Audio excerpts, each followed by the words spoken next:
નમસ્કાર દર્શક મિત્રો, ફાસ્ટ ન્યૂઝ ઇવનિંગ બુલેટિનમાં હું ઉદય રાવલ આપનું સ્વાગત કરું છું। બુલેટિનની શરૂઆત કરીશું ઉમરગામના મુખ્ય સમાચારોથી।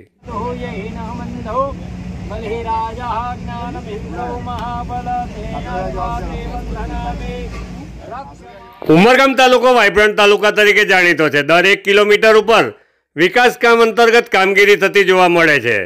ઉમરગામ તાલુકાના કર્મઠ ધારાસભ્ય જન સુખાકારીના કામો તેમજ વિકાસ કામો સંદર્ભે જાગૃત જોવા મળે છે। આજ રોજ સરાઈ 4 રસ્તા ખાતે બે મહત્વના માર્ગોનું ₹15 કરોડના ખર્ચે રીસર્ફેસિંગ થવા જઈ રહ્યું છે, જેનું ખાતમુહૂર્ત ધારાસભ્ય રમણભાઈ પાટકરના હસ્તે કરવામાં આવ્યું હતું। ખાતમુહૂર્ત પ્રસંગે મંચસ્થ સ્થાને વલસાડ જિલ્લા બાંધકામ સમિતિ અધ્યક્ષ ભરતભાઈ જાદવ, નવનિયુક્ત ઉમરગામ તાલુકા ભાજપ પ્રમુખ નીરવભાઈ શાહ, પૂર્વ પ્રમુખ દિલીપભાઈ ભંડારી, જિલ્લા પંચાયતના સભ્ય મુકેશભાઈ પટેલ, દીપકભાઈ મિસ્ત્રી સહિત મોટી સંખ્યામાં લોકો ઉપસ્થિત રહ્યા હતા। તાલુકા સરપંચ સંઘ પ્રમુખ રાકેશભાઈ વગાત તથા મોટી સંખ્યામાં ઉપસ્થિત સરપંચોની કામગીરીને બિરદાવી ધારાસભ્ય રમણભાઈ પાટકરે અભિનંદન પાઠવ્યા હતા। સાથે જ ધારાસભ્ય રમણભાઈ પાટકરે મંચસ્થ સ્થાનેથી ઉપસ્થિત સરપંચો તથા જનપ્રતિનિધિઓને તાલુકામાં પ્રગતિ હેઠળના વિકાસ કામોની ગુણવત્તા સંબંધે કાળજી રાખવા જણાવ્યું હતું। સરકાર પ્લાન રસ્તાની અંદર જે રસ્તાની 5 વર્ષ પૂરી થઈ ગઈ હોય એને ફરીવાર કરવા માટે સરકારના ધારાધોરણ પ્રમાણે BC 30 એટલે કે 5% ડામરનું કવરેજ માલની અંદર વાપરી અને આ રસ્તો બનાવવા માટેની સૂચના કરી છે। એટલે ઉમરગામ તાલુકાની અંદર જનરલ અમારા માર્ગ મકાન હસ્તકના, સ્ટેટ હસ્તકના, નહેર વિભાગના અને નાની સિંચાઈ યોજનાના અંદર અને દરિયાઈ ધોરણના આ બધા જ કામોની જો ગુણવત્તા જોઈએ તો ઉમરગામ તાલુકામાં 1100 કરોડ રૂપિયાનું કામ અત્યારે મંજૂર છે। નારગોલ ગ્રામ પંચાયતના પૂર્વ વિસ્તારમાં ખારલેરને અડીને આવેલ મિત્તનવાડ ખાતે મરણ પ્રસંગે સ્થાનિક લોકોએ કાદવ કીચડમાં થઈ સ્મશાન સુધી પહોંચવું પડે છે। સ્મશાન સુધી લાકડા પણ ખભે ઉચકીને લઈ જવા પડતા હોય છે। સ્મશાનના મકાનના અભાવે સ્થાનિક લોકોએ પારાવાર મુશ્કેલી વેઠવી પડે છે। મહિલા સશક્તિકરણનું ઉત્તમ ઉદાહરણ એટલે કે નારગોલ ગ્રામ પંચાયતના સરપંચ સ્વીટીબેન ભંડારીના નેતૃત્વમાં ગ્રામજનોને મુશ્કેલી ન પડે તે માટે સ્મશાન સુધી પહોંચવા માટે માટીનો ફાળો નાખવાની કામગીરી શરૂ કરાઈ છે। સ્મશાન માર્ગ ઉપર ગ્રામજનોની સુવિધા માટે કોઝવેનું નિર્માણ થવા જઈ રહ્યું છે, જેનું ખાતમુહૂર્ત સ્વીટીબેન ભંડારીના હસ્તે કરવામાં આવ્યું હતું। વાપી GIDC સ્થિત કંપનીના કામદારની હત્યા પ્રકરણમાં પોલીસે આરોપીને ઝડપી પાડ્યો છે। 3 જાન્યુઆરીના રોજ વાપી વિસ્તારની એક કંપનીમાં ઇલેક્ટ્રિશિયનનું કામ કરનારા વ્યક્તિની કંપનીના સુપરવાઇઝરનું કામ કરનારા વ્યક્તિએ ₹7,200 જેવી મામૂલી રકમની લેતી દેતીમાં હત્યા કરી હતી। હત્યાની ઘટના બાદ ગણતરીના કલાકોમાં જ પોલીસે આરોપીને ઝડપી પાડ્યો હતો।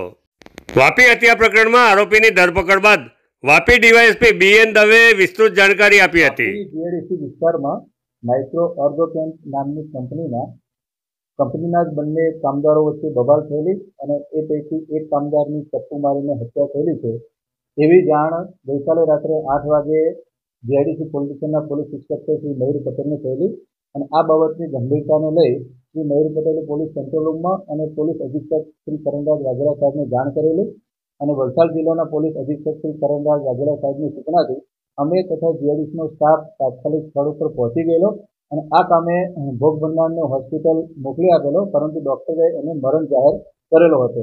જેથી ભોગ બનનારના જે સંબંધી છે એમની ફરિયાદ લઈ અને તપાસ શરૂ કરેલી। આ કામે પ્રાથમિક તપાસમાં આરોપીની જે વિગતો મળેલી હતી અને આરોપી ભાગી ગયેલો હતો, તો પોલીસ સ્ટાફના માણસોથી તાત્કાલિક આરોપીને કોમ્બિંગ કરી અને પકડી પાડવામાં આવેલો હતો। આ જે આરોપી કોણ છે અને એનું મોટિવ શું હતું? ફરિયાદની જે હકીકત છે, ફરિયાદમાં જણાવ્યા પ્રમાણે મરણ જનાર છે સમાધાન પાટીલ એમનું નામ છે અને એ આ કંપનીમાં ઇલેક્ટ્રિક ડિપાર્ટમેન્ટમાં કામ કરતા હતા, ઇલેક્ટ્રિકનું કામ કરતા હતા એ। અને જે આરોપી છે એનું નામ છે દીપક મંડલ અને એ આ જ કંપનીમાં લેબર કોન્ટ્રાક્ટરના સુપરવાઇઝર તરીકે કામ કરતો હતો। આ સમાધાન પાટીલને ઇલેક્ટ્રિકનું કામ કરવા માટે મજૂરોની જરૂર હતી, જેથી એમણે આરોપી જે દીપક મંડલ છે એમના પાસે મજૂરોની માગણી કરેલી અને દીપક મંડલે એમને મજૂરો પૂરા પાડેલા અને 2 દિવસ આ મજૂરોએ સમાધાન પાટીલના અંડરમાં કામ કરેલું અને આ મજૂરોના પેમેન્ટ કુલ ₹7200 જે દીપક મંડલે લેવાનું થતું હતું એ સમાધાન પાટીલે આપેલું ન હતું, જેથી આમની વચ્ચે સવારના બવાલ થયેલી અને દીપક મંડલે સવારના પહોરમાં આ સમાધાન પાટીલને ધમકી પણ આપેલી હતી। ત્યારબાદ બપોર પછી સાંજના સમયે એટલે જે બનાવ બન્યો એ સમયે સમાધાન પાટીલ અને દીપક મંડળ ખરીદી કંપની આગળ મળેલા અને આ જ પૈસા બાબતે એમની વચ્ચે બબાલ થયેલી. એ બબાલ દરમિયાન આ દીપક મંડળે પોતાની પાસેનું જે ચપ્પુ હતું, છરી હતી, એ મરણ જનારને મારી દીધેલું અને મરણ જનાર ત્યાં જ મરણ ગયેલા હતા અને એમ્બ્યુલન્સમાં હોસ્પિટલ લઈ ગયેલા, પરંતુ ડોક્ટરે એમને મૃત જાહેર કરેલા હતા. પોલીસે આરોપીને પકડી પાડેલ છે. તાત્કાલિક આરોપી પાસેથી જે ગુનામાં વપરાયેલું હથિયાર હતું એ પણ કબજે કરવામાં આવે છે અને જે નગરીજનના સાહેબો છે એ લોકોના નિવેદન, બીજા ફોરેન્સિક પુરાવા, મેડિકલ પુરાવા અને સાયન્ટિફિક પુરાવા મેળવી અને આ જે આરોપી છે એને કડકમાં કડક સજા થાય એ માટેની કાર્યવાહી પોલીસ કરી રહી છે. ટોટલ 3200 રૂપિયાનું પેમેન્ટ હતું, એના માટે આ બબાલ હતી અને એના કારણે આ મર્ડર થયેલું છે એવું જાણવા મળે છે હાલની તપાસ. શ્રી કચ્છી સમાજ વાપી દ્વારા કચ્છી ટ્રેડ ફેરનું સતત ત્રીજા વર્ષે ભવ્ય આયોજન કરવામાં આવ્યું છે. વાપી રોફેલ ગ્રાઉન્ડ ખાતે આજે ત્રીજા દિવસે કચ્છી ટ્રેડ ફેરમાં મોટી સંખ્યામાં લોકો ઉમટી પડ્યા હતા. Food product, readymade garment, ornament, jewellery તથા ફર્નિચર વગેરેના સ્ટોલ ટ્રેડ ફેરમાં જોવા મળ્યા હતા. ટ્રેડ ફેરમાં આવનારા મુલાકાતીઓ માટે આયોજકો દ્વારા 2 સેલ્ફી પોઈન્ટ ઊભા કરવામાં આવ્યા. પ્લાસ્ટિક મુક્ત ઉમરગામના સૂત્રને સાર્થક કરવા ઉમરગામ નગરપાલિકા દ્વારા આજરોજ ઝુંબેશના ભાગરૂપે કાર્યવાહી કરવામાં આવી હતી. ઉમરગામ નગરપાલિકાના chief officer IAS Prasannajit કૌરે Umargam નગરપાલિકાના નગરજનોને નગરપાલિકા પ્લાસ્ટિક મુક્ત બને તે માટે સહયોગ આપવા અપીલ કરી હતી. ઉમરગામ નગરપાલિકાની ટીમ દ્વારા રવિવારી બજારમાંથી પ્રતિબંધિત પ્લાસ્ટિકનો જથ્થો જપ્ત કરાયો હતો. આવતીકાલે સોમવારે उमरगाम नगरपालिका की टीम वार्ड नंबर 3 और 6 में डोर टू डोर सर्वे करसे। का जो हाट बाजार लगता है वो हमेशा नगर पालिका के लिए एक चैलेंज रहता है, क्योंकि जैसे हाट बाजार ख़त्म होता है तो हर जगह बहुत सी गंदगी रहती है। इसी उपलक्ष्य में पिछले रविवार से ही ये शुरुआत नगर पालिका के द्वारा की गई थी, जब हमारे नगर पालिका टीम से ही कुछ स्टाफ मेंबर्स ने लोगों में ये अवेयरनेस स्प्रेड किया था कि अगले हफ्ते से आप प्लास्टिक बैग्स का बिल्कुल इस्तेमाल नहीं कीजिए, नहीं तो आपके ऊपर पेनल्टी पड़ेगा।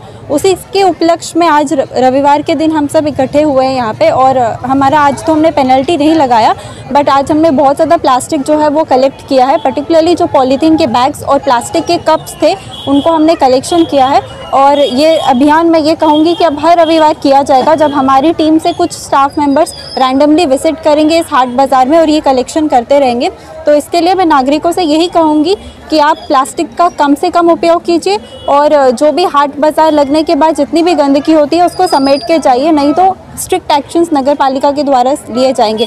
इसके साथ मैं ये भी कहना चाहूँगी कि नगर पालिका इन दिनों सफाई से रिलेटेड बहुत से कदम उठा रही है।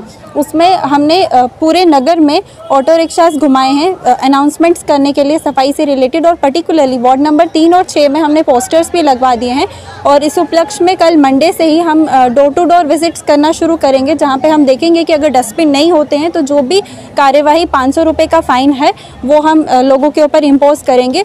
इसके साथ साथ हमें शहर में बार बार कंप्लेन आ रही थी कि जो बंगार वाले हैं उन्होंने शहर में बहुत सी जगह पर ऐसे ही इलीगल ऑक्यूपेशन किया हुआ है, और जो आसपास के लोगों को दिक्कत हो रही थी उससे रिलेटेड नगर पालिका कदम उठा रही है और उनको अपने सीमा में ही रहने के लिए कह रही है। और साथ ही साथ जो भी कानूनी मतलब नॉर्म्स होते हैं, चाहे वो फायर सेफ्टी होती है या प्रोफेशनल टैक्स पे करना है, इसके लिए हम उनको हिदायत दे रहे हैं और उनके ऊपर भी हम स्ट्रिक्ट एक्शन ले रहे हैं। मैं इसमें समस्त उमरगाम नगर के निवासी से यही कहूंगी कि नगर पालिका के जितने भी कार्य हैं आप उनमें हमारा सहयोग दीजिए। फास्ट न्यूज इवनिंग बुलेटिन में आज बस आटलू ज। आवती काले फरी मळीशुं। नमस्कार।